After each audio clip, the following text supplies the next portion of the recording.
Let's take a look. Good. Beautiful day to be here. Yeah.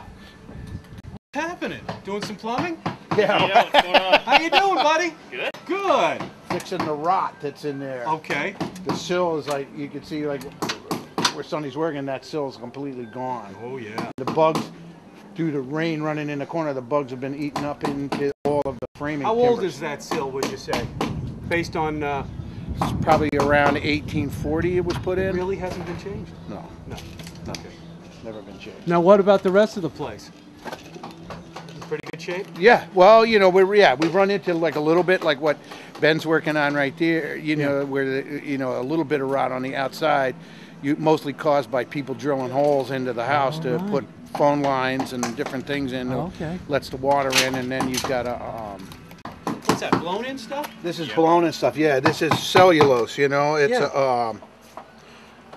well, actually, this is a rock wool. It's not cellulose. Rock wool was like a precursor to. You can see the mica in it. How old is this stuff? This is, it's probably not that old. It was probably put in the 60s, Okay. 1960s. Yep. Now, what about the horsehair and lath? Is that what this is? Yes. Yeah, you can see the horsehair there still. Right. Now, what are you doing to the place?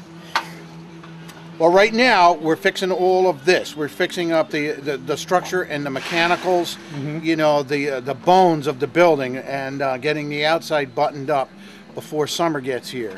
And then we will start on the inside at another time, and then we will fix, the inside. We have some issues in there that where the building has been sagging over years and years and years, and so we've got some framing issues inside that we're going to be taking care of. And then when we're done, this was originally a rooming house for probably the last 40 years. No, This is the manager. is this the wife? Yes. What is she doing on this? She's basically the business manager. You guys, now tell me about your business, just because she was on the HDC and she gave it up. She had to give it up, because of the business that we're in.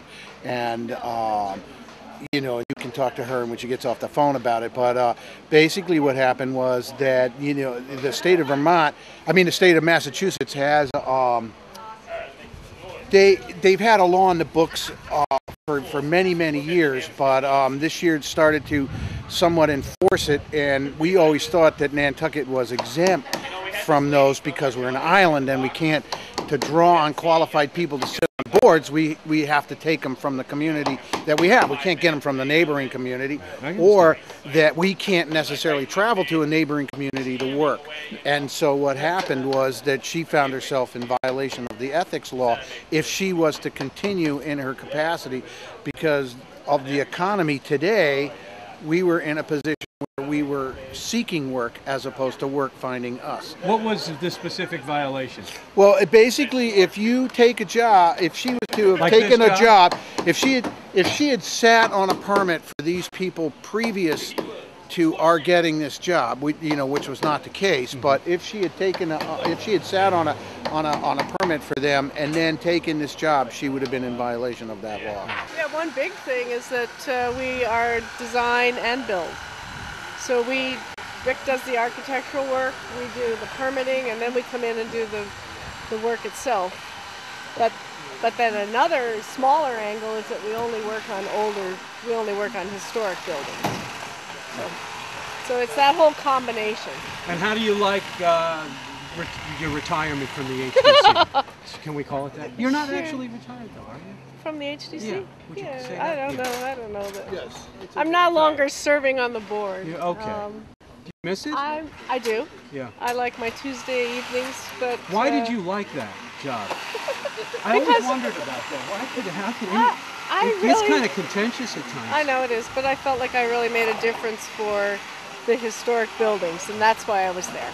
But how much control do you believe that you should have, or the HDC should have, in telling people what they should do on the inside of the house? I think that the HDC should have the ability to tell them that they can't take significant structural pieces out of the building to make way for a kitchen, etc. You know what I'm saying? Mm-hmm.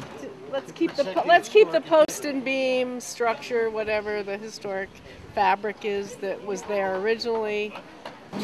Well, this photo. Do you know what the year of this photograph was, Valerie? 1890, I think. 1890 was when this photograph was taken of the structure. The house was moved here. This building that we're looking at here was moved here from Howard Street in about 1880. It was brought down from Howard Street after the Great Fire, erected on this lot, and then was used as an office for a holistic doctor. And which was pretty interesting. I didn't realize that, you know, in the 1880s or the 1870s that we had holistic medicine. But anyway, that's what it was done. So it was brought down here, and you know, from up there where it was originally built, erected on this site. Then over the years, the bay window was added, you know, when that became in vogue during the, you know, the early 1900s. There was a wing added to the back L at that point. Cool. But other than that, it's so been... you guys love old houses. I love old houses, love the research that goes into them. And that's, you know, basically what Norton Preservation Trust was.